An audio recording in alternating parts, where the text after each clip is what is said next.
हाँ भाई, BSc fifth semester के स्टूडेंट्स, हम लोग ने जूलॉजी में यूनिट फर्स्ट को स्टार्ट कर दिया था पेपर 1 में। अगर आपने क्लास देखा हो तो उसमें हम लोग ने कंप्लीट फाइलम प्रोटोजोआ पढ़ लिया था। फाइलम प्रोटोजोआ के साथ पैरामीशियम की लाइफ साइकिल पढ़ ली थी। यहाँ पर हम लोग का स्टार्ट हो रहा है यूनिट फर्स्ट का सेकेंड टॉपिक, फाइलम पोरीफेरा। और पोरीफेरा में हम लोग को क्या क्या चीजें पढ़नी होती हैं। पोरीफेरा में यहाँ पर आपको पढ़ना पड़ेगा फाइलम पोरीफेरा क्या है, उसका क्लासिफिकेशन, साइकॉन इसका एक एनिमल दे रखा है, उसको आपकी पूरी लाइफ हिस्ट्री पढ़नी होगी, और कैनाल सिस्टम। तो ये 101% क्वेश्चन है क्लास बीएससी सेमेस्टर फिफ्थ में आने वाला। क्योंकि आपको सिंपल पता होगा जो एनिमल किंगडम है, एनिमल किंगडम का पहला फाइलम ही कौन सा है, पोरीफेरा है। पोरीफेरा एनिमल किंगडम का फर्स्ट फाइलम है। लेकिन हमारे सिलेबस में क्या करा गया था, हमारे सिलेबस में पहला फाइलम जो है वो प्रोटोजोआ को रखा गया है। तो हम लोग ने पहले प्रोटोजोआ कंप्लीट कर लिया है। अगर किसी ने प्रोटोजोआ नहीं पढ़ा हो तो लिंक डिस्क्रिप्शन बॉक्स में है, कमेंट में भी आपको प्रोटोजोआ का लिंक मिल जाएगा, वहां से देख सकते हो। अदरवाइज फाइलम पोरीफेरा हम लोग का यहाँ से स्टार्ट हो रहा है। चलो शुरू करें जल्दी से। फाइलम पोरीफेरा को एनिमल किंगडम का बेसिकली ये पहला फाइलम है, लेकिन हमारे सिलेबस में ये दूसरा फाइलम की फॉर्म में रखा गया है। तो चैनल का नाम आपको ध्यान होगा, quantum DNA with NTSSP, BSc semester fifth zoology का पेपर फर्स्ट यहाँ पर हम लोग स्टार्ट कर रहे हैं। मेरा नाम भी आपको पता होगा, दानियल खान फजाली। आइए, अगर यहाँ पर बेसिकली देखोगे फाइलम पोरीफेरा, ठीक है, थोड़ा सा अगर वर्ड्स को तोड़ोगे तो आपको क्लियरली समझ में आ जाएगा कि फाइलम पोरीफेरा क्या है, पोरीफेरा के जंतु कौन से होते हैं, क्या है ये जंतु। तो अगर यहाँ पर देखोगे, देखो पोरी, पोरी वर्ड का मीनिंग होता है पोरस, और पोरस का मीनिंग होता है छिद्र युक्त। मतलब ऐसे जंतु जिनके शरीर में छेद पाए जाते हो। मतलब आप कोई भी पोरीफेरा का एनिमल उठाकर देखोगे, सपोज करो अगर ये है, ठीक है, तो इसके अंदर इस तरीके से पूरे शरीर में ऐसे ऐसे ऐसे ऐसे छोटे छोटे ओस्टिया प्रेजेंट होंगे। और ये ओस्टिया क्या है, छेद है। ये ओस्टिया क्या है, पोर्स है, छेद है। और फेरा का मीनिंग होता है बियरिंग, जिसमें शरीर के अंदर बॉडी से लिया गया है, जनरल कैविटी से लिया गया है कि जिनके शरीर में छिद्र पाए जाते हैं, उस ग्रुप को क्या कहते हैं, फाइलम पोरीफेरा कहते हैं। क्लियर? हाँ, तो अभी पहली यहाँ पर आपके लिए जो हेडिंग बनाई है वो है हिस्ट्री एंड डिस्कवरी, मतलब इतिहास और खोज। फाइलम पोरीफेरा के जंतु कहाँ से मिले, इनको किसने नाम दिया। रॉबर्ट ग्रांट एक साइंटिस्ट थे जिन्होंने सबसे पहले फाइलम पोरीफेरा टर्म का यूज किया था। तो वो सारी चीज देखनी है हम लोग को। तो इनिशियली मतलब शुरुआत में, प्रारंभ में, स्पंजेस वर रिगार्डेड एज प्लांट्स। ठीक है, पहले तो यहाँ पर एक चीज ध्यान रखो, जो फाइलम पोरीफेरा के सदस्य होंगे उन सभी को हम लोग क्या कहते हैं, स्पॉन्ज कहते हैं। क्या कहते हैं, स्पंज। तो इनको स्पंजेस के नाम से भी आप कंसीडर करोगे। तो प्रारंभ में स्पंज को, मतलब पोरीफेरा को, हम लोग प्लांट मानते थे। क्यों प्लांट मानते थे? Due to their sedentary lifestyle, क्योंकि इनका जो जीवन होता है सेडेंट्री। सेडेंट्री देखो, कोई भी एनिमल होता है ना, एनिमल की पहचान ये होती है कि एनिमल चलता है, एनिमल गमन करता है, एनिमल मूव करता है, एक जगह से दूसरी जगह पर जाता है। लेकिन पोरीफेरा के जो सदस्य होते हैं, जैसे सपोज करो अभी हमने आपको बनाकर दिखाया, ये पोरीफेरा का कोई जंतु है, तो ये किसी ना किसी सबस्ट्रेट से जुड़े रहेंगे। सबस्ट्रेट क्या होता है, जैसे सपोज करो ये कोई पत्थर है, ये कोई हमने ऐसे करके बना दिया, ये कोई रॉक है। रॉक मतलब चट्टान। अब पानी के अंदर ये इस चट्टान से चिपक कर जुड़ जाएंगे और अपनी पूरी जिंदगी इसी चट्टान से जुड़े जुड़े गुजार देंगे। मतलब ये यहाँ से मूव करके कहीं दूसरी जगह नहीं जाएंगे। तो इस नेचर को क्या कहते हैं, सीडेंट्री लाइफस्टाइल, मतलब स्थिर जीवन, रुका हुआ जीवन। एंड ग्रीन कोलोरेशन, और इनका रंग कैसा होता है, ग्रीन होता है। तो देखो सारे लक्षण कहीं ना कहीं इनके क्या मिल रहे थे, पौधों वाले मिल रहे हैं कि भाई तुम हरे कलर के भी हो, साथ ही साथ तुम सेडेंट्री मतलब रुके हुए भी हो। तो ये लक्षण किसके हो गए, ये तो पौधों के लक्षण हो गए। तो इसी वजह से शुरुआत में स्पंजों को उनके स्थिर जीवन मतलब रुके हुए और हरे रंग के कारण जो उनका कलर होता है वो किस कलर का होता है, ग्रीन कलर की वजह से उनको क्या कंसीडर किया जाता था, इन्हें पौधे माना जाता था। मना कर दिया कि नहीं भाई तुम तो जंतु हो ही नहीं, तुम्हें जंतु मानेंगे ही नहीं। लेकिन बाद में पता चला कि जहां पर फाइलम पोरीफेरा का सदस्य है वहां पर जल में, पानी में बड़ा खेल चल रहा है एकदम। क्यों चल रहा था खेल पानी में, पहले ये समझो। क्योंकि इनकी बॉडी के अंदर क्या होते हैं, ऐसे छोटे छोटे छेद होते हैं। इन छेदों को कहते हैं ओस्टिया। क्या कहते हैं इनको, ओस्टिया। तो इन ओस्टिया के द्वारा ये जल को ग्रहण करते हैं। क्या करते हैं, ये जल को ग्रहण करते हैं। तो पानी यहां से एंटर करता था, जल यहां से एंटर करता था, वाटर। और ये ऊपर वाला पार्ट कहलाता है ऑस्कुलम। ये क्या कहलाता है, ऑस्कुलम। और ये तेज से पानी को यहां से बाहर निकाल देते थे। मतलब सिर्फ ये अपनी पूरी बॉडी में, अपनी पूरी जिंदगी में एक ही काम करते हैं। वो काम क्या है कि वाटर को यहां से इन ओस्टिया से, ये जो छेद है, छेदों का नाम क्या है? ओस्टिया। जल को इन ओस्टिया से अंदर लेकर जाना और इस ऑस्कुलम वाले भाग से वाटर को बाहर निकाल देना। बस इतना सा काम। और इस काम में इनके सारे काम हो जाते हैं। ये यहाँ से पानी जब अंदर लेते हैं तो ऑक्सीजन आ जाती है, खाने पीने की चीजें आ जाती हैं, और जब यहाँ से ऑस्कुलम से पानी निकाल देते हैं तो जितनी गंदगी होती है उस पानी के साथ रिलीज हो जाती है। तो एक स्पेशल सिस्टम है जो सिर्फ स्पंज मतलब पोरीफेरा के अंदर ही पाया जाता है। इसी सिस्टम को कहते हैं, क्या कहते हैं भाई? Canal system. क्या कहते हैं इसी सिस्टम को? Canal system. तो आपसे कहीं पर भी क्वेश्चन पूछेगा कि कैनाल सिस्टम किसमें पाया जाता है, आप सीधे सीधे बोलोगे canal system is found in phylum Porifera. Canal system phylum Porifera या स्पंजेस में पाया जाता है। इसके अलावा ये कुछ भी नहीं करते।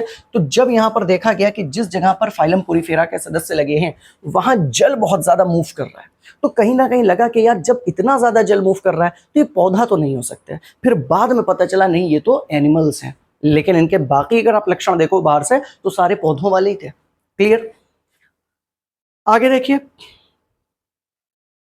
In 1765, John Ellis observed water currents and internal movements within them. अभी जो हमने आपसे बात बताई कि जहां पर ये थे वहां पर पानी बहुत ज्यादा मूव कर रहा था, तो वो 1765 की बात है। 1765 में जॉन एलिस ने इसमें देखा कि पानी की धाराएं, जो वाटर जहां पर ये है वहां पर वाटर करंट बहुत ज्यादा बन रहा है। ठीक है, पानी की धारा बहुत ज्यादा बन रही है और इनके अंदर भी कुछ, क्योंकि जल पहुंच रहा होगा तो कुछ मूवमेंट हो रहे हैं। ठीक है, तो इस वजह से successfully establishing their animal nature, जिससे पता चला कि हाँ भाई इनकी आंतरिक हलचल को देखा, जिससे इनकी जंतु प्रकृति को सफलतापूर्वक स्थापित किया गया और ये क्लियर करा गया कि नहीं भाई ये पौधे नहीं है, ये रुके हुए हैं वो बात अलग है, लेकिन है ये भी एनिमल, कहीं ना कहीं ये जंतु है। फिर इसके बाद में फाइलम पोरीफेरा एक फाइलम की फॉर्म में, एक संघ की फॉर्म में, एक अलग ग्रुप की फॉर्म में जंतुओं में रख दिया गया, जिसको द टर्म पोरीफेरा, पोरीफेरा शब्द जो है, ठीक है, पोरीफेरा शब्द जो है वो किसने दिया था? इनका नाम ध्यान रखना, रॉबर्ट ग्रांट का। ठीक है, तो शब्द पोरीफेरा रॉबर्ट ग्रांट ने 1825 में, पोरीफेरा शब्द 1825 में रॉबर्ट ग्रांट द्वारा दिया गया। इनका आप नाम ध्यान रखिएगा। क्लियर? आगे बढ़िए। अब रॉबर्ट ग्रांट ने क्या किया? He conducted detailed studies on the anatomy and physiology justifying their placement in the animal kingdom. अब रॉबर्ट ग्रांट ने बहुत से एक्सपेरिमेंट्स करे, इनका बहुत स्टडीज करी पोरीफेरा की, और इस बात को प्रूफ करा कि इनके स्थान को सही रखा गया है। इनके स्थान को सही रखने का मतलब, पहले तो लोग इनको क्या मानते थे? पौधे मानते थे, प्लांट्स मानते थे। बाद में जॉन एलिस ने इनको कहाँ रख दिया गया? जंतु ग्रुप में रख दिया गया। बोले नहीं भाई कुछ तो इनके अंदर हो रहा है, तो ये एनिमल है, एनिमल नेचर है। फिर रॉबर्ट ग्रांट ने कुछ एक्सपेरिमेंट्स करे, कुछ काम किया, किसके ऊपर? एनाटॉमी, आंतरिक संरचना के ऊपर, और फिजियोलॉजी, उनकी क्रियाविधि के ऊपर, और फिर इस बात को प्रूफ करा कि नहीं इनको एनिमल मानना बिल्कुल सही है। इसी वजह से प्रेजेंट टाइम में हम लोग पोरीफेरा को कहाँ पर रखे हुए हैं? जंतु ग्रुप में रखे हुए हैं, ताकि इनके जो लक्षण हैं वो कैसे होते हैं? एनिमल के जैसे होते हैं, जंतु के जैसे होते हैं। आगे देखिए, अब जो स्टार्टिंग में ही हमने आपसे बोली कि पोरीफेरा का मीनिंग क्या होता है वो देख लो। The word is derive from, जो शब्द है पोरीफेरा, ठीक है, वो कहां से लिया गया है? टू लैटिन वर्ड्स, दो लैटिन भाषा के शब्दों से लिया गया है। पहला वर्ड क्या है? पोरस, मीनिंग पोर, जिसका अर्थ क्या होता है? छिद्र, और फेरी, फेरी मतलब होता है बियर। ठीक है, तो अगर इन लोगों को हम मिलाकर बोले कि thus Porifera literally translate to pore bearing animals, मतलब वो जंतु जिनमें छिद्र पाए जाते हैं। तो हिंदी में भी आप देख सकते हो दो लैटिन भाषाओं से बना है। पहला क्या हो गया? पोरस, पोरस मतलब छिद्र, और फेरे मतलब होता है धारण करना। ठीक है, कि हमारे अंदर छेद पाए जाते हैं। तो पोरीफेरा का डायरेक्टली मीनिंग निकला वो छिद्रधारी जंतु, ऐसे एनिमल जिनकी शरीर के ऊपर छोटे छोटे छेद, छोटे छोटे छिद्र पाए जाते हैं। अब आया यहां से हम लोग का general characteristics of phylum Porifera, संघ पोरीफेरा के सामान्य लक्षण। क्या क्या लक्षण होते हैं पोरीफेरा में, एक एक लक्षण को यहाँ पर हम लोग डिटेल में देखेंगे कि पोरीफेरा के अंदर कौन कौन से कैरेक्टर्स हैं। क्लियर? अगर क्लास आपको समझ में आ रहा हो, सारी चीज़ें अच्छी लग रही हैं और आपको चाह रहे हो कि बीएससी 5th सेमेस्टर में आप सारा सिलेबस मेरे साथ कवर करो, दोनों पेपर जूलॉजी के, दोनों पेपर बॉटनी के, और जिनके पास केमिस्ट्री है वो दोनों पेपर केमिस्ट्री के मेरे साथ अगर कवर करें, तो प्लीज़ चैनल को सब्सक्राइब कर दीजिएगा और कमेंट बॉक्स में अपना नेम ज़रूर लिख दीजिएगा, और ये भी लिख दीजिएगा कि हाँ मैं फ्री में ऐसे क्लासेस पढ़ने के लिए तैयार हूँ। आइए, तो तो अभी पहला जो हम लोग ने लक्षण उठाया है वो फर्स्ट लक्षण है, हमेशा जब भी आप करना किसी का बारे में लिखना तो पहला लक्षण तो आप हैबिटेट ही लिखना। हैबिटेट इन डिस्ट्रीब्यूशन मतलब आवास और वितरण, कि भाई ये जो जंतु हैं इनका हैबिटेट, इनका आवास कहाँ पाए जाते हैं ये, और वितरण, वितरण मतलब इनको आप कहाँ कहाँ पर देख सकते हो, कहाँ कहाँ पर ये आपको मिल सकते हैं। तो दे आर इंटायरली एक्वेटिक, ये पूर्णतः क्या होते हैं, जलीय होते हैं। मतलब जाहिर सी बात है क्योंकि इनके अंदर कैनाल सिस्टम है, वो पानी से चल रहा है, पानी के थ्रू ही काम कर रहा है, तो ये पूरी तरीके से कहां पर मिलेंगे, आपको पानी के अंदर मिलेंगे। पानी के बाहर ये जंतु आपको कहीं पर भी नहीं मिलेंगे। और एक सिंपल फैक्ट भी है कि जो जीवन की उत्पत्ति हुई है वो कहां से हुई, पानी से हुई। तो हमारे जो प्रारंभिक जंतु हैं वो भी पानी में ही मिलेंगे। प्रारंभिक पौधे भी अगर आपने देखे हो, एल्गी वगैरह कहाँ मिलते हैं, पानी में मिलते हैं। तो लाइफ की स्टार्टिंग ही वाटर से हुई है। The vast majority species are marine, इनकी अत्यधिक जो प्रजातियां होती हैं वो समुद्री होती हैं, मतलब समुद्री पानी में पाई जाती हैं। Found at various depth in the ocean, जो समुद्र में मतलब सागरों में बहुत गहराई में, अलग अलग गहराई में पाई जाती है। मतलब कोई स्पीशीज बहुत नीचे मिलती है, कोई स्पीशीज थोड़ा ऊपर मिलती है, अलग अलग जगहों पर ये। तो अधिकांश प्रजातियां समुद्री होती हैं जो महासागरों में विभिन्न गहराइयों पर पाई जाती हैं। Clear? However, some members of the family Spongilidae, अब इनके अंदर जो क्लासिफिकेशन जब पढ़ोगे आप तो वहां देखोगे एक फैमिली होती है जिसका नाम है Spongilidae, ठीक है, जिसका मेन एग्जाम्पल है स्पॉन्जिला।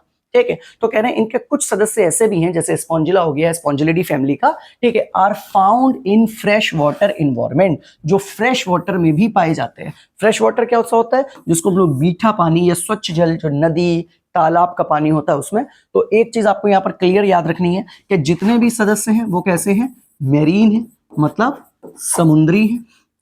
फिर अगर मैडम जी पूछें कि भाई कोई ऐसे सदस्य का नाम बताइए जो समुद्री नहीं है, तो आप किसका नाम बताओगे, स्पॉन्जिला का बताओगे, कि स्पॉन्जिला जो है वो फ्रेश वाटर में पाया जाने वाला फाइलम पोरीफेरा का सदस्य है।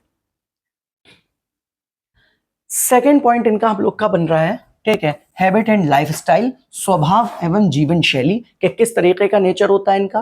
तो ऑल अडल्ट स्पंजेस, जितने भी अडल्ट स्पंजेस होते हैं, are sessile and sedentary. Sessile और सेडेंट्री का मतलब होता है जो रुके हुए हों, जैसे अभी हम लोग ने ऊपर देखा था कि किसी एक पत्थर से, किसी चट्टान से चिपक कर अपनी पूरी लाइफ साइकिल बिता देते हैं।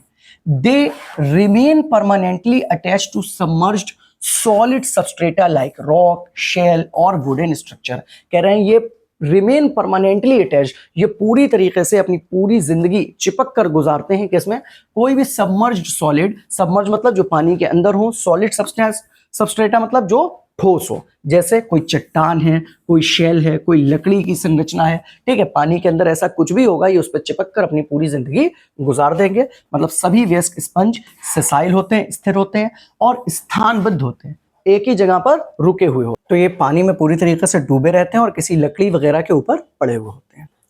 आगे नेक्स्ट पॉइंट इनके लिए कह रहे हैं कि they can live as solitary individual और फॉर्म लार्ज कॉलोनीज। मतलब क्या हुआ कि ये जितने भी पोरीफर्स होंगे या फाइलम पोरीफेरा के मेंबर्स होंगे या स्पंजेस होंगे, सोलेटरी, सोलेटरी का मतलब होता है अकेले रहने वाले। ये या तो सिंगल, जैसे हम लोग रहते हैं अकेले अकेले, ऐसे रह सकते हैं, अकेले इंडिविजुअल की फॉर्म में रहेंगे, या फॉर्म लार्ज कॉलोनीज, ये आपस में जुड़कर एक दूसरे के साथ अटैच होकर कॉलोनी बनाकर, ग्रुप बनाकर भी रह सकते हैं। तो या तो अकेले रहेंगे या ये कॉलोनी बनाकर रहेंगे। क्लियर? उसके बाद में अब सबसे इंपॉर्टेंट चीज आई कि जो पोरीफेरा के सदस्य हैं इनका शरीर कैसा होता है, बॉडी की सिमिट्री कैसी होती है। सिमिट्री मतलब सम्मित। जैसे अगर कोई भी हम एनिमल देखते हैं उसको अगर हम बीच से काटेंगे, जैसे आप अगर मेरी बॉडी को बीच से डिवाइड करने की कोशिश करो, तो आप अगर यहां से काटोगे ऐसे करके बीच से, तो हम दो बराबर भागों में बट जाएंगे। इसको कहते हैं बाइलेटरल सिमिट्री। और कुछ जंतु ऐसे होते हैं जिनको आप किसी भी अक्ष से काटो तो वो दो बराबर भागों में बट जाए। आप मुझे किसी भी अक्ष से काटोगे दो बराबर भागों में नहीं बांट पाओगे, ठीक है। लेकिन यहां पर अगर इनको हम लोग देखेंगे पोरीफर के मेंबर्स को, तो इनकी बॉडी इज प्रीडोमिनेंटली एसिमेट्रिकल। इनकी बॉडी कैसी होती है, एसिमेट्रिकल होती है, मतलब शरीर में कोई भी सम्मित नहीं होती। मतलब आप शरीर को कहीं पर से भी काटोगे आपको दो भाग नहीं मिलेंगे, सिमेट्री मिलेगी ही नहीं। A few simple cylindrical sponges, कुछ ऐसे स्पंजेस भी हैं जो बेलनाकार होते हैं, ठीक है, सच एज जैसे आपका ल्यूकोसोलेनिया हो गया, एग्जिबिट रेडियल सिमेट्री, उनमें रेडियल सिमेट्री पाई जाती है।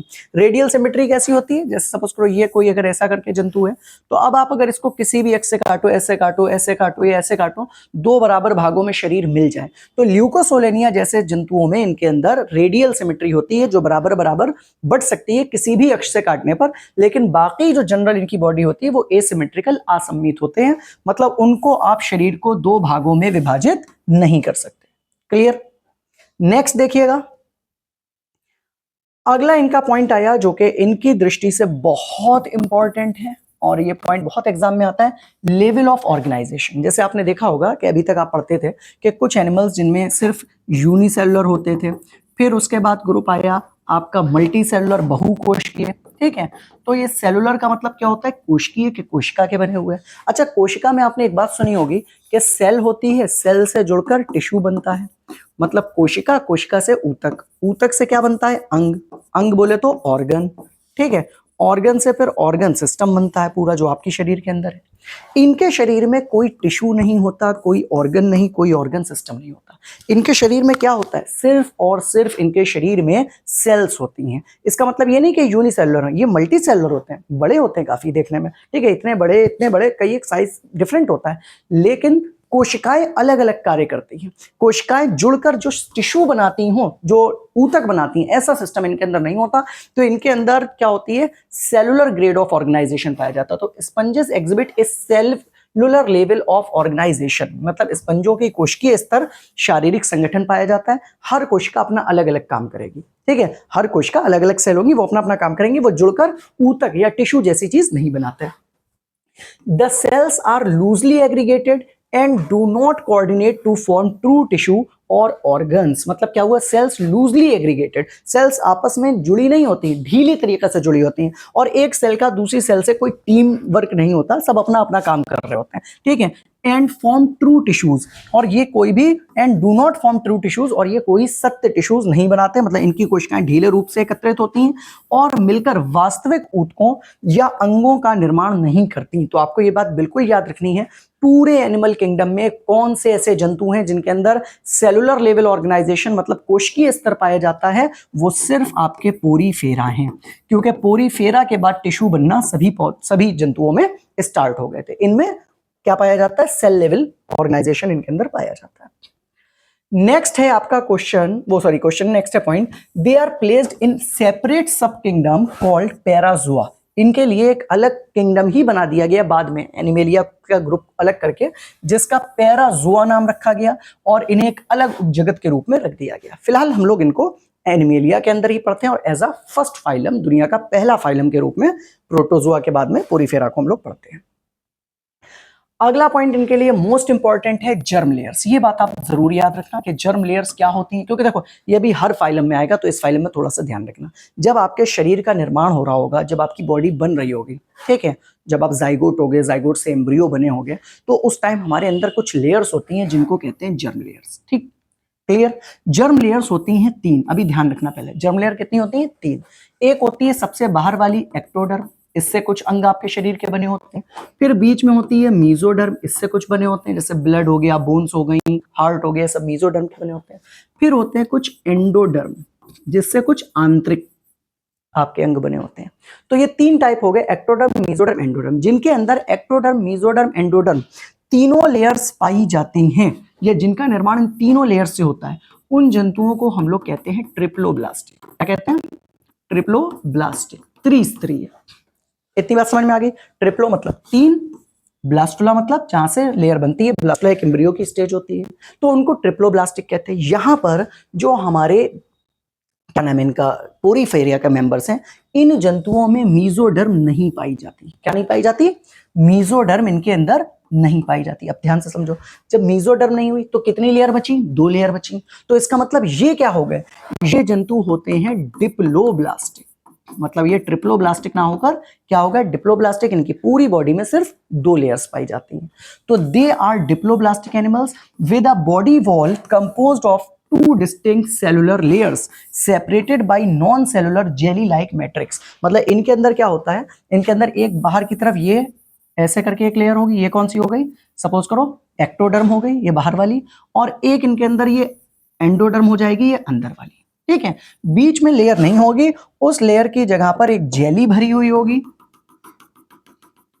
मीजोडर्म नहीं होगा, जेली भरी होगी मैट्रिक्स, जिसको हम लोग मीजोग्लिया नॉर्मली कहते हैं।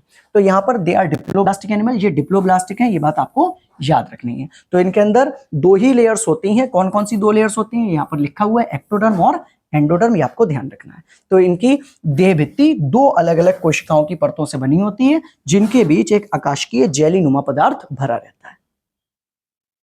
आगे देखिए, अब जो बेसिकली हम लोग ने अभी बात करी एक्टोडर्म और एंडोडर्म की, ठीक है, वो हमारी दो लेयर्स हैं। ठीक है, इनके अंदर जो स्पेशल लेयर्स होती हैं, ठीक है, उनको बेसिकली सेल्स की फॉर्म में नाम दिया जाता है। तो इसमें एक होती है पिनेकोडर्म, जिसको हम लोग आउटर लेयर कहते हैं। हम लोग में एक्टोडर्म एंडोडर्म होती हैं, इनमें भी एक्टोडर्म एंडोडर्म होती हैं, लेकिन इनकी कुछ स्पेशल सेल्स होती हैं, जैसे पिनेकोसाइट्स हो गई, क्वानोसाइट्स हो गई, उन सेल्स की वजह से इनको अलग अलग नाम दे देते हैं। ठीक है, तो इनके अंदर जो आउटर लेयर एक्टोडर्म होगी, उसको क्या नाम देंगे, पिनेकोडर्म नाम देंगे। क्लियर? तो ये किस चीज की बनी होगी, composed of flat plate like cells called pinacocytes. किसकी बनी होगी है, एक प्लेट जैसी कोशिकाओं जिसको पिनेकोसाइट्स बोलते हैं, उनसे बनी होगी। तो बाहर की लेयर क्या होगी, पिनेकोडर्म।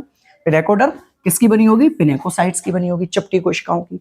उसके बाद अंदर वाली कौन होगी, क्वानोडर्म। क्वानोडर्म को इनर लेयर कह दिया आपने, बाहर वाली पिनेको, अंदर वाली क्वानोडर्म। क्लियर? ये किसकी बनी होगी, composed of specialised flagellated collar cells. Choanocytes जो होती हैं उनको कॉलर सेल्स भी कहते हैं, और इनके अंदर फ्लैजिला भी पाए जाते हैं। फ्लैजिला क्या होते हैं, जो आपने देखा होगा धागे जैसी संरचना, प्रोटोजोन्स में आपने पढ़े होंगे। ठीक है, कॉल्ड कॉनोसाइट्स। तो इनकी जो कॉनोडर्म बनी होती है वो कॉनोसाइट्स की बनी होती है, और कॉनोसाइट्स स्पेशल सेल्स होती हैं जिसमें फ्लैजिला पाया जाता है। आगे देखिए, अब इनके जो बीच में होता है दोनों लेयर्स के, एक्टोडर्म जो इनकी है वो पिनेकोडर्म है, जो अंदर वाली है वो क्वानोडर्म है। उन दोनों के बीच में इनके मीजोफिल होता है, मतलब मीजेनकाइम होता है। जो आपने बोला था ना अभी कि एक मैट्रिक्स होता है, एक जेल लाइक स्ट्रक्चर होता है, तो वो जेल जैसी संरचना होती है। तो the gelatinous non cellular intermediate layer, मतलब जो बीच की लेयर है जो सेलुलर भी नहीं है, आकोशिकीय है, holding various wandering amoeboid cells, जिसमें बहुत अमीबा के आकार की कोशिकाएं घूमती रहती हैं। ठीक है, तो ये एक जेल जैसी संरचना होती है जो पिनेकोडर्म और कॉनोडर्म के बीच में पाई जाती है। फिर से समझो, बाहर क्या है, बाहर है पिनेकोडर्म, ठीक, अंदर क्या है, क्वानोडर्म। ठीक, दोनों के बीच में क्या है, जेल। दोनों के बीच में क्या है, जेल। पिनेकोडर्म किसकी बनी है, पिनेकोसाइट्स की। क्वानोडर्म किसकी बनी है, क्वानोसाइट्स की। क्वानोसाइट्स का दूसरा नाम कॉलर सेल। क्वानोसाइट का दूसरा नाम कॉलर सेल। अगर आपसे पूछ लिया जाए कॉलर सेल किसमें पाई जाती है, आप बता दो, पोरीफेरा में पाई जाती है। अगला देखो आगे, अब क्या हुआ, इनकी बॉडी का एक इंपॉर्टेंट पार्ट जो है छेद, पोर्स। तो इनके शरीर में छोटे छोटे छेद होते हैं जिनको ओस्टिया या ऑस्कुलम कहते हैं। क्या कहते हैं, छिद्र को इनके ओस्टिया और ऑस्कुलम। ओस्टिया पूरे शरीर पर होते हैं, ऑस्कुलम ऊपर की तरफ होता है। आओ देखें, तो the body surface is perforated by numerous microscopic incurrent pores. तो इनके शरीर में बहुत ढेर से शरीर की सतह पर कई सूक्ष्म छिद्र पाए जाते हैं, और कॉल्ड ओस्टिया। इन्हें क्या कहते हैं हम लोग, जिन्हें ओस्टिया कहा जाता है। अलाउइंग वाटर टू एंटर, जिससे पानी शरीर के अंदर पहुंचता है। ठीक है, देखो किस तरीके से पहुंचता है पानी इनके शरीर के अंदर। तो यहां पर आप देख सकते हो, इधर देखो, यहाँ डायग्राम की जगह पर, ये इनकी पूरी सपोज करो बॉडी है, इनकी बॉडी के ऊपर ऐसे छेद होंगे, ये छेद है। ये सारे छेद क्या कहलाते हैं, ओस्टिया कहलाते हैं। क्या कहलाते हैं, ओस्टिया। और ओस्टिया के द्वारा जल इनके शरीर में एंटर करता है। ये पानी के अंदर होते हैं, तो पानी ओस्टिया के द्वारा इनके शरीर के अंदर प्रवेश करता है। तो water exists through one or few larger X current opening located at the top known as the osculum। अब ये तो हो गया ओस्टिया। इनके ऊपर बिल्कुल टॉप पर देखो, यहां पर ये बिल्कुल टॉप पर ये जो छेद है बड़ा वाला, इसको क्या कहेंगे, इसको कहते हैं ऑस्कुलम।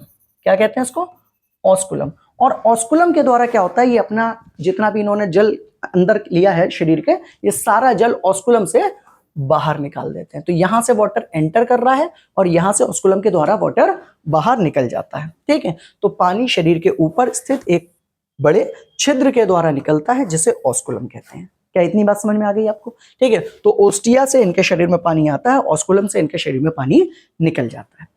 फिर अभी आपने जो ऊपर एक टॉपिक पढ़ा था जिसमें नाम था कॉनोडर्म, तो कॉनोडर्म में जो विशेष सेल्स थी उसका नाम क्या था?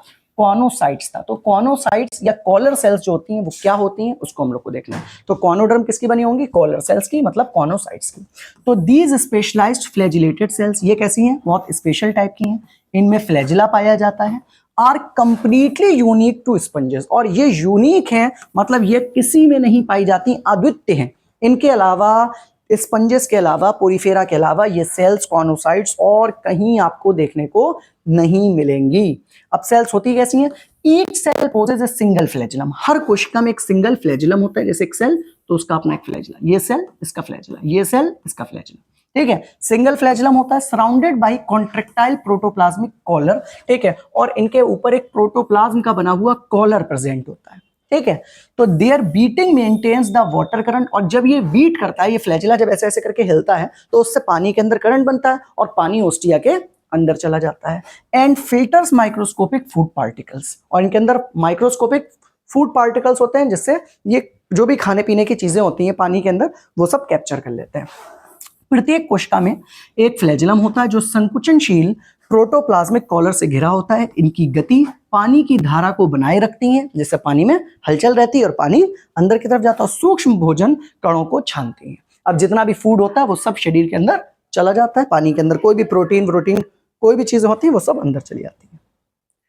आगे आया इनका एंडोस्केलेटन। एंडोस्केलेटन का मतलब क्या हुआ? अंतःकंकाल। अंतःकंकाल मतलब बिल्कुल जो शरीर के अंदर का भाग है। तो the soft body supported by internal skeleton, अब इनका जो पूरी बॉडी होती है उसके अंदर आंतरिक संरचना होती है, सिक्रीटेड बाय, जो इनके अंदर स्पेशल सेल्स होती हैं स्क्लेरोसाइट्स, वहां से निकलती हैं, इन द मीजोफिल। मीजोफिल क्या था? जो आपने अभी बताया था, जेल लाइक जैसा, कॉनोडर्म और पिनेकोडर्म के बीच में, तो वहां से ये स्पेशल सेल्स बनती हैं, ठीक है, स्क्लेरोसाइट्स, और स्क्लेरोसाइट से इनका कंकाल बनता है। इंटरनल, जो आपके जैसे बोन्स हैं, इनमें बोन्स नहीं होती, तो बहुत सिंपल सा इंटरनल कंकाल होता है। It can be composed up of, तो इनके कोमल शरीर मीजोहिल में मौजूद स्क्लेरोसाइट्स द्वारा एक स्त्रावित कंकाल होता है, और वो कंकाल से उनको सहारा मिलता है।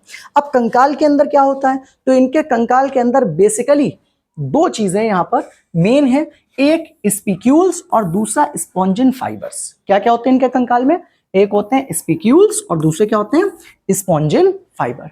अब स्पिक्यूल क्या होते हैं? ये माइक्रोस्कोपिक, मतलब ये कैल्शियम कार्बोनेट या सिलिका से बने हुए सूक्ष्म क्रिस्टलीय संरचनाएं होती हैं। तो ये माइक्रोस्कोपिक होते हैं, क्रिस्टलाइन स्ट्रक्चर होते हैं, जो किसके बने होते हैं? कैल्शियम कार्बोनेट के, CaCO3 के बने होते हैं, ठीक है, या ये सिलिका के बने होंगे। और दूसरा जो स्पॉन्जिन फाइबर है, ये जाल की फॉर्म में होता है, ठीक है, इस तरीके से नेटवर्क की फॉर्म में होता है, जो पूरे शरीर को इनके बांधे रखता है, ठीक है, जो प्रोटीन का बना होता है। तो आपको ध्यान रखना है, कंकाल दो चीजों से बना है, स्पिक्यूल और spongin fibre. Spongin fibre protein का है, स्पिक्यूल्स कैल्शियम कार्बोनेट के। अगला एंड डाइजेशन। अब जो हमारे पोरीफर्स हैं, फाइलम पोरीफेरा के मेंबर्स हैं, उनका न्यूट्रिशन और डाइजेशन, मतलब पोषण किस तरीके से, खाना वगैरह किस तरीके से खाते हैं, ठीक है, और पाचन डाइजेशन कैसे करते हैं, ये चीज़ हम लोग को देखनी है। तो आपको सिंपल यहाँ पर एक चीज़ ध्यान रखनी है कि स्पंजेस आर फिल्टर फीडर, ये शब्द आपको याद रखना है। फिल्टर फीडर का मतलब होता है निस्यंदक भोजी, मतलब जो पानी को फिल्टर करके शरीर के अंदर ले जाते हो, और फिर उस फिल्टर करे हुए पानी में अगर कोई उनको पार्टिकल मिला खाने का, उसको खा लेते हैं।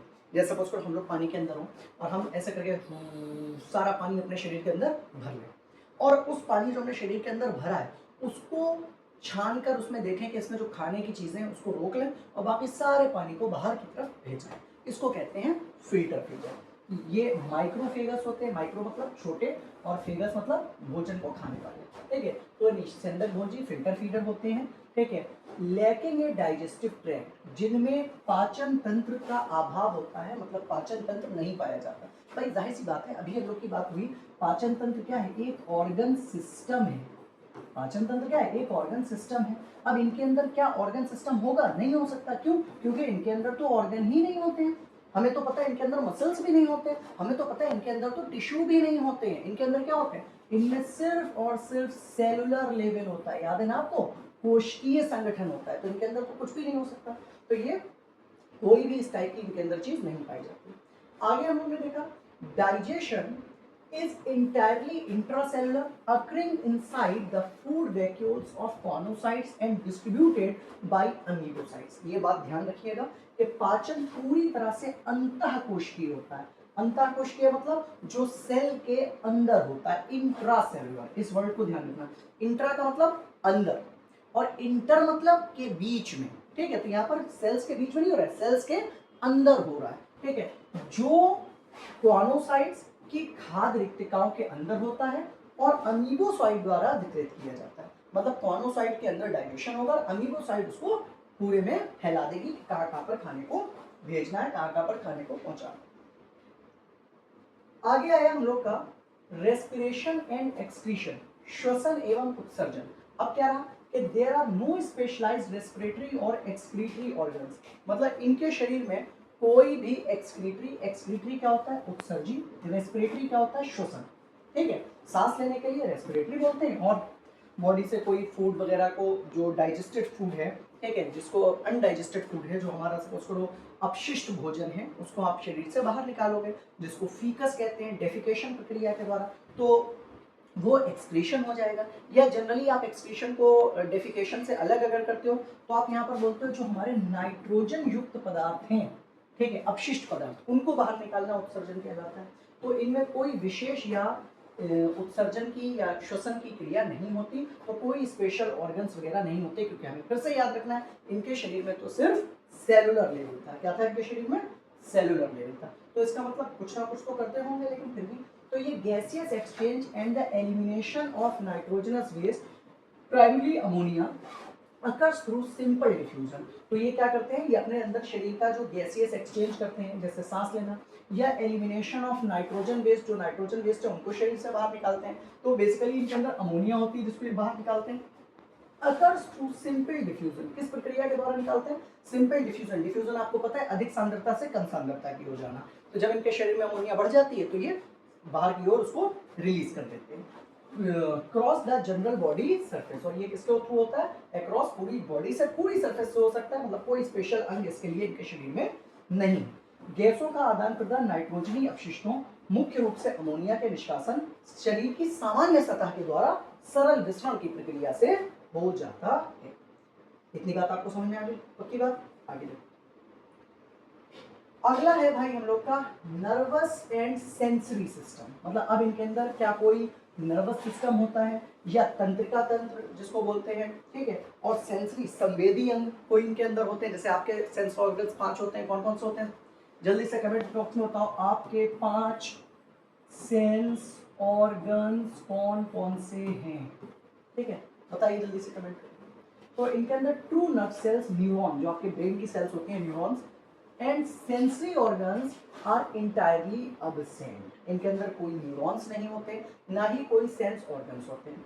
सिग्नल ट्रांसमिशन, अब न्यूरॉन का काम क्या होता है, न्यूरॉन का काम होता है यहाँ से मैसेज लेकर ब्रेन तक, ब्रेन से मैसेज लेकर वापस। 2 टाइप के न्यूरॉन, 3 टाइप के न्यूरॉन होते हैं वैसे तो, कुछ होते हैं मोटर, कुछ होते हैं न्यूरल सिग्नल न्यूरॉन, ठीक है, सेंसरी न्यूरॉन। तो इनके अंदर ऐसे कोई भी न्यूरॉन नहीं होते। सिर्फ इनमें जो सिग्नल ट्रांसमिशन होता है वो सिग्नल ट्रांसमिशन किसके थ्रू होता है, प्रिमिटिव न्यूरॉइड मैकेनिज्म के द्वारा होता है। और ये न्यूरॉइड मैकेनिज्म के अंदर कैसे लगती है, सेल टू सेल। मतलब एक कोशिका को कोई खबर मिली उसने दूसरे को पहुंचा दी, दूसरे को मिली उसने तीसरे को पहुंचा दी।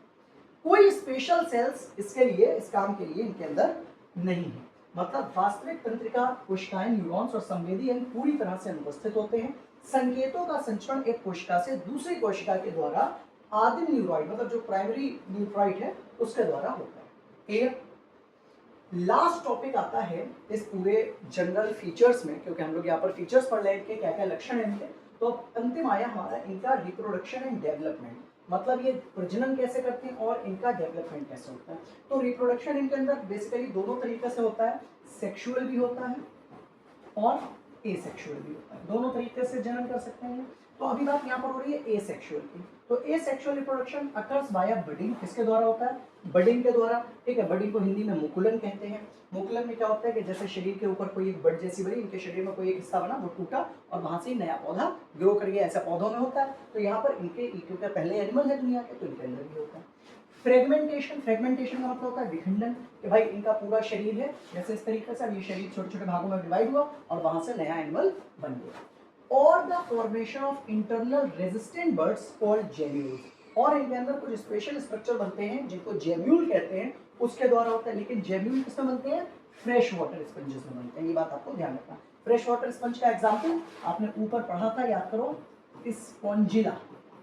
स्पॉन्जिला जो है ये फ्रेश वाटर में पाया जाता है। तो इनमें मुकुलन, विखंडन और जेम्यूल नामक आंतरिक प्रतिरोधी कलिकाओं द्वारा निर्माण होता है, और जेम्यूल मुख्यतः मीठे पानी के स्पंजों में, मतलब फ्रेश वाटर वाले स्पंजों में पाए जाते हैं। फिर अगर सेक्सुअल रिप्रोडक्शन की आप बात करो तो सेक्सुअल मतलब लैंगिक जनन जो है वो मोस्ट स्पंजेस आर हर्माफ्रोडाइट। ज्यादातर स्पंजेस कैसे होते हैं? हर्माफ्रोडाइट। हर्माफ्रोडाइट का मतलब होता है जिनमें मेल और फीमेल दोनों, मतलब एक ही है, उसमें मेल सेक्स सेल भी बन रही है, फीमेल सेक्स सेल भी बन रही है, ठीक है, मोनोशियस भी बोलते हैं। तो दे एग्जिबिट प्रोटोगाइनी। अब दोनों एक साथ बनते तो हैं मेल और फीमेल, लेकिन ये अपने ही मेल सेक्स सेल को अपनी ही फीमेल सेक्स सेल के साथ फ्यूज नहीं करा सकते। क्यों नहीं करा सकते?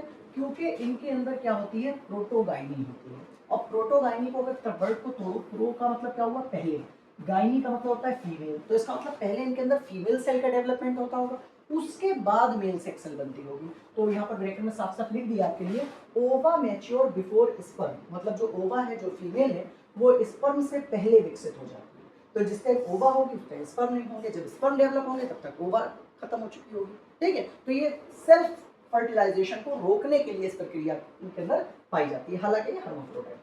इंश्योरिंग क्रॉस फर्टिलाइजेशन, जो इंश्योर करती है, जो ये बताती है कि इनके अंदर क्रॉस फर्टिलाइजेशन, मतलब दो अलग अलग जीवों के बीच में ही फर्टिलाइजेशन होना चाहिए, कि हम ही स्पर्म बना रहे हैं, हम ही ओवा बना रहे हैं, तो एक ही के अंदर नहीं होना चाहिए। कहीं इनके बेबीज अगली जनरेशन वाले ये ना कहें कि तुम ही हो माता पिता, तुम ही हो, एक ही ना मान लें दोनों को, ठीक है।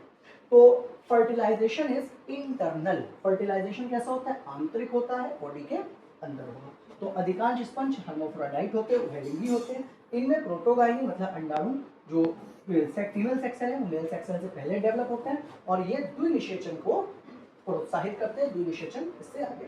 क्लियर? तो ये थे भाई जनरल फीचर्स के रिप्रोडक्शन तक। अब आया बात डेवलपमेंट की।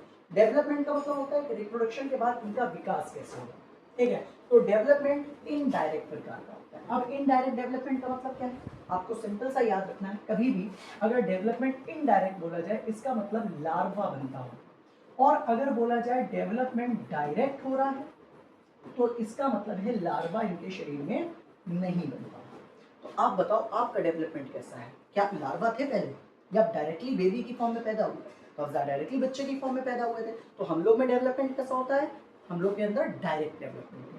जिनके अंदर लार्वा बनता है, फिर लार्वा से एडल्ट बनता है, लार्वा से किसी एनिमल का विकास होता है, तो उसको क्या कहते हैं? उसको कहते हैं हम लोग इनडायरेक्ट डेवलपमेंट। यहाँ पर इनडायरेक्ट डेवलपमेंट है, इसका मतलब लार्वा बनता होगा। तो क्लीवेज इज होलोब्लास्टिक। क्लीवेज किस प्रकार का होता है? होलोब्लास्टिक होता है, leading to a free swimming ciliated larval stage, जिसके बाद एक फ्री स्विमिंग लार्वल स्टेज बनती है, ऐसा लार्वा जो फ्रीली पानी के अंदर घूमता रहता हो। एग्जाम्पल के तौर पर एम्फीब्लास्टुला या पेरेन्काइम्यूला। तो इनके लार्वा का आपको नाम याद रखना है, कौन सा लार्वा इनका? एम्फीब्लास्टुला या पेरेन्काइम्यूला लार्वा आपके फाइलम पोरीफेरा के अंदर प्रेजेंट होंगे। तो विकास अप्रत्यक्ष होता है, मतलब इनडायरेक्ट, ठीक है। विदलन होलोब्लास्टिक, पूरी तरीके से ब्लास्टुला डिवाइड हो जाता है, जिससे एक स्वतंत्र तैरने वाली पक्षाभी लार्वा अवस्था, ठीक है। ये बहुत शुद्ध हिंदी में नाम हो गया, आपको उसका नाम एम्फीब्लास्टुला याद रखना है, ठीक है, या पेरेन्काइम्यूला लार्वा बनता है, ठीक है। तो ये जनरल फीचर्स हम लोग के खत्म हो गए, किसके? फाइलम पोरीफेरा के। अब हम लोग को करना है फाइलम पोरीफेरा का क्लासिफिकेशन, कि फाइलम पोरीफेरा का वर्गीकरण, फाइलम पोरीफेरा में कितने क्लासेस हैं और कौन कौन से ग्रुप्स इसके अंदर आते हैं। क्लियर? तो चलो शुरू करें फाइलम पोरीफेरा का क्लासिफिकेशन। और इससे पहले क्लास को जिसने लाइक ना किया हो वो क्लास को लाइक कर दो, जिसने अभी तक वीडियो देखने के बाद भी चैनल को सब्सक्राइब नहीं किया हो, ऊपर आपको लिखकर आ रहा होगा, दिख रहा होगा, ठीक है, तो भाई सब्सक्राइब कर दो, गंदी बात है ये तो। और आप लोग के सपोर्ट की वजह से हम लोग के अप्रॉक्स 19,000 प्लस सब्सक्राइबर हो गए हैं, ठीक है। 20K को हम लोग को जल्दी से 1-2 दिन के अंदर कवर करना है। उम्मीद है जिस टाइम आप ये क्लास देख रहे होंगे हम लोग के 20K सब्सक्राइबर हो चुके होंगे, ठीक है। तो आप अगर अच्छे तरीके से वीडियो को शेयर करते रहोगे तो हम लोग को थोड़ी सी सपोर्ट मिलती है आपसे, ठीक है। तो अभी हम लोग पढ़ रहे हैं फाइलम पोरीफेरा। तो फाइलम पोरीफेरा का जनरल फीचर्स आपने भी पढ़ लिए। अब हम लोग स्टार्ट कर रहे हैं फाइलम पोरीफेरा का क्लासिफिकेशन, फाइलम पोरीफेरा का वर्गीकरण, ठीक है। मेरा नाम आपको पता है दानियाल, चैनल का नाम क्वांटम डीएनए। स्टार्ट करो भाई। देखो क्या क्या चीजें हैं यहाँ पर। तो पहला कह रहा है based on the chemical composition, मतलब रासायनिक संगठन के आधार पर। एंडोस्केलेटन जो इनका है उसका जो केमिकली है कि एंडोस्केलेटन किस चीज का बना हुआ है, कितने टाइप के एंडोस्केलेटन है, उसके आधार पर इनका वर्गीकरण कर रहे हैं। तो phylum Porifera is divided into 3 classes. कितने क्लास में बांट दिया फाइलम पोरीफेरा को? 3। मतलब अंतःकाल की रासायनिक संगठन के आधार पर संघ पोरीफेरा को 3 वर्गों में बांटा जाता है। देखो थोड़ा जल्दी से कौन कौन से 3 वर्ग हैं। पहले तो आप नाम याद रखो। पहला है वर्ग कैलकेरिया। कौन सा है? कैलकेरिया, या इसको कैलकेरी स्पॉन्जी भी बोलते हैं। दूसरा इसका आपका जो क्लास होगा उसका नाम है हेक्सेक्टिनिलिडा। क्या नाम है? हेक्सेक्टिनिलिडा। नाम ध्यान रखना, पहला कैलकेरिया, दूसरा हेक्सेक्टिनिलिडा और तीसरा होगा डीमोस्पोंजिया। कौन सा है? डीमोस्पोंजिया। तो अभी आपको यहाँ पर पहला पढ़ना है कौन सा? कैलकेरिया। कौन सा पढ़ना है पहला? Calcarea class. आओ शुरू करते हैं। ये क्लास 1 कैलकेरिया, इसको कैल्सी स्पॉन्जी भी बोलते हैं, ठीक है। तो पहले तो यहाँ पर आप स्केलेटन के आधार पर बात करो तो पहले स्केलेटन की बात कर लो। जब नाम में ही कैल का आ रहा है तो इसका मतलब ये किस चीज का बना होता होगा? कैल्शियम कार्बोनेट का, ठीक है। तो compose entirely of calcareous spicules. Spicules याद है जो इनका एंडोस्केलेटन जिसका था, तो एंडोस्केलेटन में कैल्शियम के बने हुए स्पिक्यूल्स पाए जाते हैं, ठीक है, जो कि कैल्शियम कार्बोनेट मतलब CaCO3 के होते हैं। विच कैन बी 1, 3 और 4 रेज, जिसमें 1, 3 या 4 रेज पाई जाती है। तो कंकाल जो है इनका पूरी तरीके से कैल्शियम कार्बोनेट का बना होता है, स्पिक्यूल्स का, ठीक है, और जिसमें 1, 3, 4 और ये मतलब उनकी रेज पाई जा सकती है। हैबिटेट अगर देखो इस क्लास की, ये क्लास कहाँ पाया जाता है? तो एक्सक्लूसिवली मेरीन है, मतलब पूरी तरीके से ये क्लास कहाँ मिलेगा आपको? समुद्र में मिलेगा। Typically restricted to shallow coastal waste, मतलब बहुत ऐसा हो सकता है कि जो शैलो, जो उथले, जो कोस्टल पानी के किनारे वाले एरियाज हैं वहां पर भी एक आध करके आपको मिल जाए। तो पूर्णतः समुद्री होते हैं, ठीक है, और पानी के अंदर जल जो जहाँ पर आपका देखा आपने बीच वगैरह, वहां पर ये आपको ज्यादातर मिल सकते हैं। अब इनकी अगर हम लोग संरचना देखें कि जो कैलकेरिया ग्रुप है कैसा होता है, तो स्ट्रक्चर स्मॉल बॉडी साइज, शरीर का आकार बहुत छोटा होता है। कैनाल सिस्टम कैन बी एस्केनॉइड, साइकेनॉइड और ल्यूकेनॉइड। ये बात नहीं समझते कि पहले तो ये कैनाल सिस्टम क्या है और फिर ये एस्केनॉइड, साइकेनॉइड, ल्यूकेनॉइड क्या है। तो अभी रुको, अभी पूरा क्लास में आपको सारी चीजें समझ में आएंगी। तो भाई कैनाल सिस्टम क्या होता है? इसको कहते हैं नाल तंत्र। तो इनके अंदर एक स्पेशल सिस्टम ऊपर वाले ने रखा है। तुमने देखा ना, इनके अंदर डाइजेस्टिव सिस्टम है, ना एक्सक्रीटरी सिस्टम है, ना रेस्पिरेटरी सिस्टम है, कोई सिस्टम नहीं है। तो ऊपर वाले ने इनको बस एक सिस्टम दे दिया, एक सब्सक्रिप्शन दे दिया जिससे सब कुछ चला सकते हो। That is canal system. Canal system अलग अलग टाइप का होता है, एस्केनॉइड, साइकेनॉइड, ल्यूकेनॉइड, एक रोम्बॉइड भी होता है, ठीक है। तो यहाँ पर ये कह रहे हैं कि जो कैनाल सिस्टम है उनमें कुछ में एस्कॉन भी होता है, कुछ साइकॉन भी होता है और कुछ ल्यूकॉन टाइप का भी होता है। क्या ये टाइप्स है? अभी हम लोग आगे कैनाल सिस्टम पूरा लॉन्ग में पढ़ेंगे, वहां पर बात करेंगे।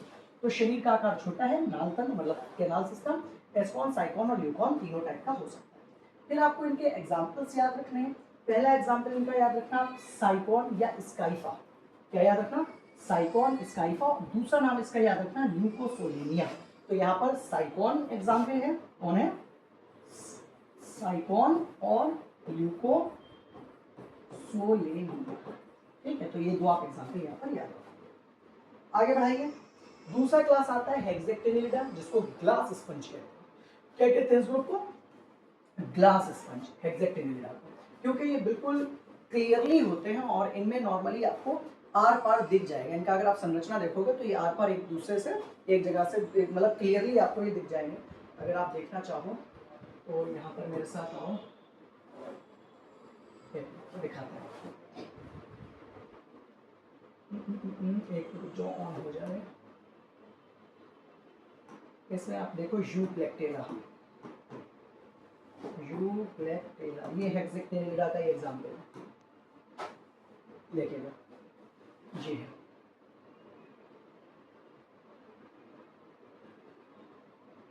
ये देखो, तो ये बिल्कुल आपको कैसे दिख रहे होंगे, ठीक है। देखो ग्लास के शेप पे देखो बिल्कुल, और इनके शरीर में आप अगर ध्यान से देखोगे, ठीक है, आपको ओस्टिया, ऑस्कुलम सब कुछ क्लियरली नजर आ रहा होगा, ठीक है, सब कुछ आपको क्लियरली नजर आएगा अगर आप थोड़ा सा ध्यान से इसको मन की आंखों से देखोगे। देखोगे बस और zoom हो जाएगा। ये अलग अलग है, कई एक है कॉलोनी बनाकर रहे हुए हैं। ये इसके ऊपर का भाग है, ये पूरा शरीर है। तो देखो ग्लास के शेप का है। अब इस शरीर पर अगर तुम देख रहे हो, अगर तुम्हें दिख रहा हो तो ये देखो छोटे छोटे छेद दिख रहे हैं, सारे पूरा छेद छेद से ही तो बने। ये सारे छेद क्या कहलाते हैं? ओस्टियम। यहाँ से वाटर एंटर करता है, ठीक है। और ये ऊपर वाला पार्ट क्या कहलाता है? ओस्कुलम। यहाँ से पानी बाहर शरीर के निकल जाता है। तो बिल्कुल ये ग्लास की तरीके से कहते हैं, ठीक है। अच्छा, इसका यूप्लेक्टेला का एक और नाम होता है, इसको वीनस फ्लावर बास्केट भी कहते हैं। जापान में एक प्रथा है, जब किसी की शादी होती है तो ये वीनस फ्लावर बास्केट उसको गिफ्ट में दिए जाते हैं, हस्बैंड वाइफ को, ठीक है। लोग लाते हैं अपनी, जैसे लिफाफा देते हैं, ठीक है, वहाँ ये देते हैं। तो ये एक बहुत कल्चरल उनका प्रोग्राम है, क्योंकि एक एनिमल होता है जिसका नाम होता है श्रिम्प, प्रॉन्स, जो क्या कहलाते हैं, झींगे। झींगे नॉर्मली अपना सेक्सुअल रिप्रोडक्शन करने के लिए उनको पोरीफेरा को देखते हैं कि ये ज़मीन पर रुके हुए हैं, ये तो कुछ करते भी नहीं है, तो वो इनके अंदर घर बना लेते हैं। इनके अंदर आकर प्रॉन सेक्सुअल रिप्रोडक्शन करने लगते हैं। अब दोनों प्रॉन आ गए, सपोज करो ये मेल आ गया, ये लिखा होगा, ये मेल प्रॉन आ गया और ये फीमेल प्रॉन आ गया। दोनों प्रॉन यहाँ पर आ गए, दोनों मेल, फीमेल और मेल दोनों आ गए, ठीक है। जैसे ही आते हैं तो भाई ये ऊपर से बंद हो जाता है, क्योंकि उसको लगता है कि ये तो शरीर के अंदर कोई आ गया। और जैसे ही बंद होता है तो ये दोनों यहीं मर जाते हैं और साथ ही रहते हैं। तो ये एक सिंबल बनाया गया कि आप हमेशा साथ में रहो एक दूसरे के, उसके लिए गिफ्ट की फॉर्म में लोगों को जापान में दिए जाते हैं। एक बहुत अच्छा वहाँ का ट्रेडिशन है, कल्चर है वहाँ का। हाँ, यहाँ तुम ना दे देना किसी को गिफ्ट में, पता नहीं क्या ही समझेगा। तो जो हमारे हेक्सेप्टिनिडा है, आपको समझ में आ गया, ग्लास स्पंज कहलाते हैं। स्केलेटन इनका स्ट्रिक्टली कंसिस्ट ऑफ 6 रेड, ठीक है। कैसा होता है? 6 का होता है, तभी इसको हेक्सेप्टिनिडा बोलते हैं। हेक्सा का मतलब 6। सिलिशियस स्पिक्यूल किसके बने होते हैं? उनमें क्या था? कैल्शियम के स्पिक्यूल्स थे, इनमें सिलिका के बने स्पिक्यूल्स हैं। Often fuse into a glass like lattice, और कैसे? बिल्कुल एक शीशे के जैसे जाल में बने हुए आपको दिखाई देते हैं। तो इनमें मुख्य रूप से 6 एरिए पाए जाते हैं और सिलिका की कोशिकाएं पाई जाती हैं, जो अक्सर कांच जैसे जाल में के रूप में जुड़े रहते हैं। क्लियर? आगे देखिए, पाए कहाँ जाते हैं? ये भी पूरी तरीके से कैसे हैं? मेरीन है, समुद्री है। Predominantly found in deep sea volume. Calcarea के जो जंतु थे वो आपको पानी के ऊपर की सतह पर, बीच के पास में आपने बोला पाए जाते हैं। ये डीप सी, पानी के अंदर बहुत गहराई के अंदर पाए जाते हैं। तो ये समुद्री है, मुख्य रूप से गहरे समुद्र में पाए जाते हैं। उसके बाद में स्ट्रक्चर अगर इनका आप देखोगे शरीर का, ठीक है, कि बॉडी की संरचना किस टाइप की है इनकी, तो layer A through outer pinacoderm, इनमें कोई बाहर की तरफ पिनेकोडर्म, पिनेकोडर्म क्या थी? बाहर की लेयर जो पिनेकोसाइट्स की बनी थी, अभी आपको याद होगा, वो नहीं पाई जाती। कैनाल सिस्टम इनका बहुत कॉम्प्लेक्स होता है और साइक्लोनॉइड या ल्यूकेनॉइड टाइप का होता है, थोड़ा सा जटिल प्रकार का होता है, ठीक है। तो इनमें पिनेकोडर्म नहीं पाई जाती, नालतर्म, साइक्लोन या ल्यूकॉन प्रकार की होती है। एग्जाम्पल अभी जो हम लोगों ने देखा, यूप्लेक्टेला, जिसका कॉमन नेम भी हमने वहां पर आपको बताया था, वीनस फ्लावर बास्केट होता है, या हाइलोनेमा भी है, जिसको कॉमनली रोप स्पंज कहा जाता है। क्या कहा जाता है इसको? रोप स्पंज। ये रस्सी के जैसा स्पंज होता है। क्लियर? आगे देखिए, तीसरा क्लास आया हम लोग का डीमोस्पोंजिया, ठीक है। अभी इन तीनों क्लास आपको फिर से लिखकर याद करवा देंगे, लेकिन एक बार आप थोड़ा सा समझ लेते हैं। क्लास 3 डीमोस्पोंजिया में क्या है कि भाई स्केलेटन इनका सिलिकॉन के स्पिक्यूल्स का बना होगा, नेवर एक्सरे, ठीक है। अभी देखो हेक्सेक्टिनिडा में 6 रेस भी थी और सिलिकॉन का भी बना था। यहाँ पर सिलिका का बना है, लेकिन उसमें 6 रे नहीं पाई जाएंगी। स्पॉन्जिन फाइबर पाए जाते हैं, या दोनों चीजें, स्पिक्यूल और स्पॉन्जिन फाइबर दोनों ही पाए जाएंगे। स्पिक्यूल स्पॉन्जिन फाइबर क्या पीछे पढ़ाते हैं, एंडोस्केलेटन या तो स्पिक्यूल होंगे या स्पॉन्जिन फाइबर का होगा। यहाँ पर दोनों भी हो सकते हैं या कोई एक होगा, और मे बी एंटायरली एब्सेंट, मतलब इनमें सिलिशियस कटिकाएं, ठीक है, जो 6 ये नहीं होंगी वो, या स्पॉन्जिन तंतु, या दोनों का मिश्रण, या फिर दोनों अनुपस्थित हो सकते हैं। हैबिटेट अगर इनका देखो, वासस्थान कहाँ पर मिलेंगे, तो कैलकेरिया वाले आपको याद होंगे समुद्र में मिल रहे थे, हेक्सेक्टिनिडा भी समुद्र में मिल रहे थे। कैलकेरिया समुद्र के किनारे पर थे, हेक्सेक्टिनिडा समुद्र के बिल्कुल अंदर थे। इनका हैबिटेट अगर देखोगे तो मोस्टली मरीन, पानी के ही अंदर रहते हैं, but include the only fresh water sponge. इनमें सिर्फ एक है जो फ्रेश वाटर में मिलता है, जो स्पॉन्जिलिडी फैमिली का है। नाम उसका क्या है? Spongilla. Represent 90% of all sponge species, और भाई 90% स्पंज स्पीशीज इन्हीं के अंदर पाई जाती है, मतलब बहुत बड़ा ग्रुप है ये।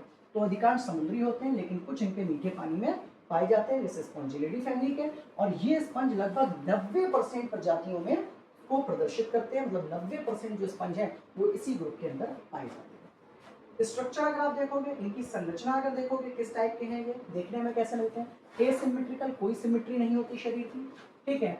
The canal system is exclusively of the complex leuconoid type. जो कैनाल सिस्टम है वो किस टाइप की है, ल्यूकेनॉइड। पहले वाले में एस्कॉन, ल्यूकॉन, साइकॉन तीनों थी, दूसरे वाले में साइकॉन और ल्यूकॉन थी, तीसरे वाले में यहाँ सिर्फ और सिर्फ ल्यूकॉन टाइप की है, ठीक है। तो असममित होते हैं, तो शरीर इनका नॉर्मली बड़ा होता है और ये नाल तंत्र इनमें सबसे जटिल ल्यूकॉन टाइप की होती है। एग्जाम्पल आपको याद रखते हैं, स्पॉन्जिला हो गया एक तो फ्रेश वाटर स्पंज, दूसरा यू स्पॉन्जिया हो गया जिसको बाथ स्पंज कहते हैं, ये ध्यान रखना। यू स्पॉन्जिया, बाथ स्पंज, ये बहुत इंपॉर्टेंट है क्योंकि पुराने जमाने में इन्हीं से बाथ कराई जाती थी लोगों की। आपने स्पंज देखे होंगे सोफे में, कुशंस में, तो वो स्पंज नकली स्पंज है, इनको देखकर ही बनाए हैं, ठीक है। ये ओरिजिनल स्पंज होते थे, इनको पानी में डिप करा, ओस्टिया से पानी भर गया, फिर किसी की बॉडी के ऊपर रगड़ दिया, उसको नहला दिया, ठीक है। अगर वो सपोज करो खुद नहीं नहा सकता तो बाथ स्पंज इसी वजह से किया। क्या इतना समझ में आ गया आपको? बोलिए जल्दी से हाँ या ना, पक्की बात। अब हम लोग यहाँ से स्टार्ट करने वाले हैं द कैनाल सिस्टम। ये हो गया हम लोग का क्लासिफिकेशन। एक मिनट, तो पहले क्लासिफिकेशन को एक बार याद कर लो, एक बार इधर देख लो कि भाई क्या था हमारा, पोरीफेरा। तो पोरीफेरा में कितने क्लास बोल तो लो, कम से कम तीनों क्लास के नाम जल्दी से बोलो। पहला कौन सा था, कैलकेरिया। दूसरा कौन सा था, हेक्सेक्टिनेलिडा। और तीसरा कौन सा था, डिमोस्पोंजिया, ठीक है। तो आप इसको कैसे याद रखोगे, आप इसको याद रखोगे CHD। क्या याद रखोगे, CHD, कैलकेरिया, हेक्सेक्टिनेलिडा, डिमोस्पोंजिया। क्लियर? अब देखो, अब आया इनके अंदर कैनाल सिस्टम, हम लोग को अब इसका कैनाल सिस्टम को कंप्लीट करना है, ठीक है। चलो पहले इतना ही आप